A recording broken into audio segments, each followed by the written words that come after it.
How are you today? I'm good. Hey, dog, I just got a question. I'm a 50-year-old African-American male, and you guys keep referencing the flag. Right. And when I look at the flag, I see like 400 years of slavery. I don't look at it that way. You keep talking about the wars, but let's talk about the wars. Well, how about the Civil War? How about the Civil War? How about the Civil War? Well, hold on. That ended slavery.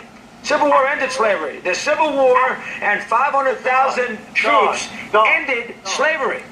They still discriminated against African Americans when we were fighting in the war. I understand that, but you just said, we all know that they did it disgraceful. I mean, we all know. You can't say the flag is white. I look at discrimination differently because you're a white guy. I'm a black male. Right. Kaepernick's a black male. Black males look at it differently. Well, he's a black male. He's a black male risen by white parents. Okay, but dog, but you can't say that my feelings and what I've experienced. Well, Greg, let me ask you a question then. And I understand. I can't sit in your shoes. I can't. I get it. I understand. You're not a black man. I get it. You can't get it, dog. Well, I understand that, Greg. Well, if America is that terrible and it's such a Nobody said that, dog. What'd you say then? What'd you say? Nobody said that. I just said when I look at the flag, that's what I see. Nobody said So the flag, so the America, so you live in this country, you pay taxes, I'm assuming. You vote. Of course I do. You vote, I'm assuming. You vote for presidents and governors and all those things. You take part in the American process. So the American flag then has to mean something to you. Well, no, dog. I mean, look, you have to understand something. I don't know my heritage. All I know is from where I'm here. That's all I know. I don't know where I come from in Africa. I don't know my white side. This is all we know. So from what all we know is that flag meant 400 years of oppression. I can't even trace my ancestry. I don't know where I come from. So for you guys don't. Well, there's nothing we can do. You know, Greg, I hate that. This is what do you want folks to do about it? There's nothing we can. I mean, we can't do anything. We can make it better. I can't do anything about that right now. Nor can anybody else for that matter. But dog, what I'm saying to you is, our experience is totally different. Like people don't like. You just don't understand it. It's like every day. So in other words, then, so the solution then is not to salute the American flag. No, I'm not. I didn't say that. But for different people, it means different things. Well, what does the American, from a positive standpoint, what does the American flag mean to you? I mean, dog, I'm gonna be honest with you. It means nothing, right? It means nothing. It means nothing to me because everything we strive for is a struggle. You know what I mean? Like everything we do, it's like a struggle. It's a struggle to get ahead. Women clutching their purses, being pre-drugged, being prejudged, driving while black, being prejudged without even knowing you. The way we're portrayed in the media, the way we're portrayed in TV, the way we're portrayed, everything that we're portrayed, there's nothing negative that you see around black folks. Nothing. And then this one brother just simply protests quietly, and everybody wants to bring the military into it, but don't nobody want to tell the whole truth. I mean, let's tell the whole truth. We talk about. First off, let's get one thing clear. Colin Kaepernick doesn't have to worry about where his ancestors came from. His parents are white. So he's looking at it. He is looking at it. He's a star-studded quarterback who makes $11 million a year. He has no trouble driving expensive cars. The police don't stop him; they all recognize him. So Kaepernick is sitting in he is unbelievably catered to.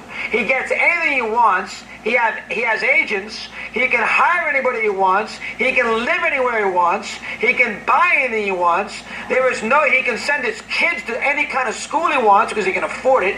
He can play golf in any country club in America. He can do anything he wants. He is speaking from a different level than you're speaking from, Greg, because he makes $11 million a year, and he's a professional NFL quarterback whose parents are white.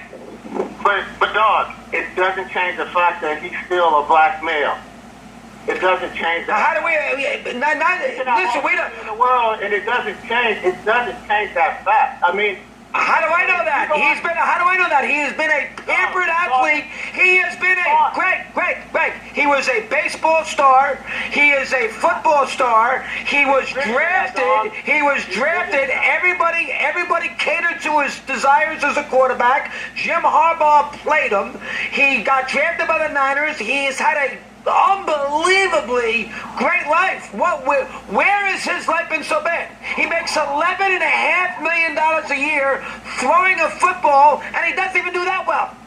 Okay, I got a question, dog. I don't know I don't even know what religious denomination is. Jewish, Catholic, Episcopalian. Go ahead. Now, I'm quite sure that you give back to your Episcopalian brothers, kids, that you do something in the neighborhood. I'm quite sure that you give back to, right? I try to. Okay, so it's the same thing, right? It's just making a fact known. It's not just saying, oh, I'm a millionaire, and I'm quite sure you do well too. I mean, I listen to you every day, and I know you probably do well. It's the same thing. It's just a way of just giving back, just making something just bringing light to the issue.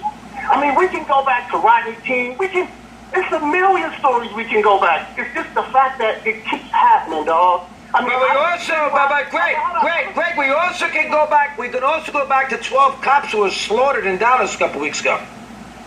But dog, by a black guy who hated whites. Yeah, exactly. And why did he do it? And I'm not saying he should have did it. And God, I'm a peaceful guy, but dog, you have to understand. We need guys like you to speak up, to make a change. It's not, it's basically, Kaepernick is making you choose a side. And if we're all for the flag, then it shouldn't be no problem for me seeing you at a rally in South Central or coming to LA Unified and making sure these kids have books. That's what it's about. Greg, I totally agree. Now, I mean, would you like me to? I guess I could do that. I have tried to live my life from a standpoint of quote-unquote celebrity radio host the proper way. I have spoken at many inner city schools.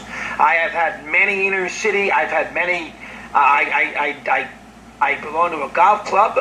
We don't have any. I don't know if we even have any black members. I don't think it's it's an economic scenario more than anything else. It's not like we discriminate against black members. I wouldn't be involved in a club like that. But the thing that you have to remember with Kaepernick, let's not make Kaepernick here, please. He's not Frederick. He's not Frederick Douglass. All right. This is not. He's not. This is a guy who grew up in a pampered. He's an athlete at a major university. He got scholarships.